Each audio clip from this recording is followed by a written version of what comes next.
ଏବେ ଫିସିଂ ପାଇଁ ସୂତା ଖୋଲା ହେଉଛି। ତାପରେ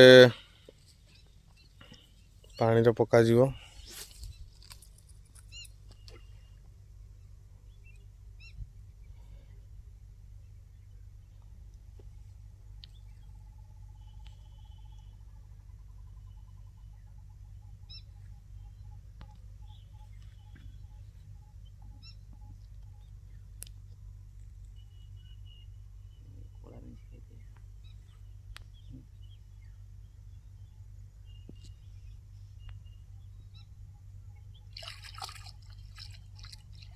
ଦେଖନ୍ତୁ ଆଜି ଆସିଛୁ ଆମେ ନଈକି ମାଛ ଧରିବା ପାଇଁ।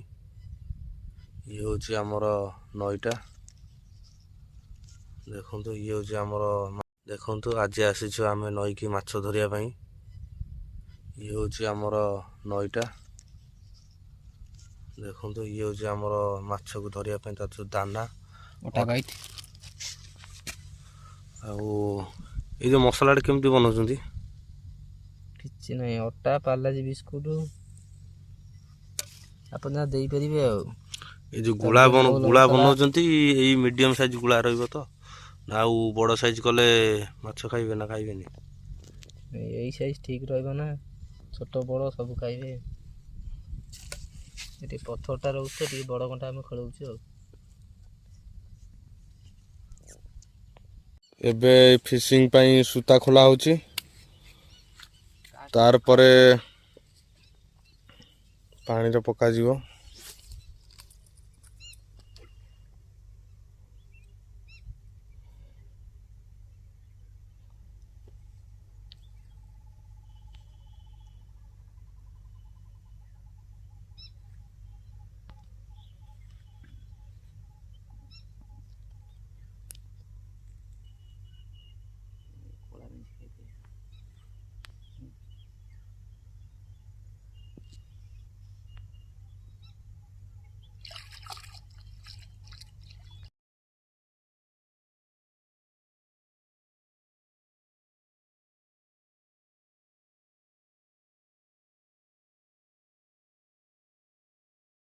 ଦେଖନ୍ତୁ ଆଜି ଆସିଛୁ ଆମେ ନଈକି ମାଛ ଧରିବା ପାଇଁ।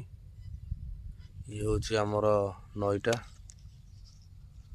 ଦେଖନ୍ତୁ ଇଏ ହେଉଛି ଆମର ମାଛକୁ ଧରିବା ପାଇଁ ତାର ଯେଉଁ ଦାନା ଆଉ ଏଇ ଯେଉଁ ମସଲାଟା କେମିତି ବନାଉଛନ୍ତି? କିଛି ନାହିଁ, ଅଟା ପାର୍ଲାଜି ବିସ୍କୁଟ ଆପଣ ଯାହା ଦେଇପାରିବେ। ଆଉ ଏଇ ଯେଉଁ ଗୁଳା ବନାଉଛନ୍ତି ଏଇ ମିଡ଼ିୟମ୍ ସାଇଜ୍ ଗୁଳା ରହିବ ତ? ଆଉ ବଡ଼ ସାଇଜ୍ କଲେ ମାଛ ଖାଇବେ ନା ଖାଇବେନି? ଏଇ ସାଇଜ୍ ଠିକ୍ ରହିବ ନା, ଛୋଟ ବଡ଼ ସବୁ ଖାଇବେ। ଏଠି ପଥରଟା ରହୁଛି ତ ଟିକେ ବଡ଼ କଣ୍ଟା ଆମେ ଖେଳଉଛୁ। ଆଉ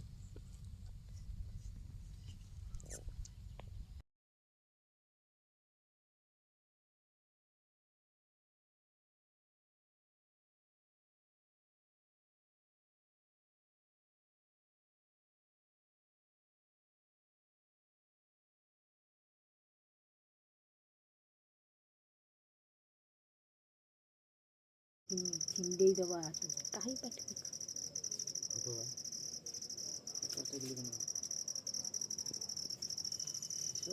ଦେଖନ୍ତୁ ମୋ ଭାଇ ଆଣିଛି ମଛା ମାଛ। କେମିତି ଲାଗୁଛି ଆପଣ ମାନେ କୁହନ୍ତୁ।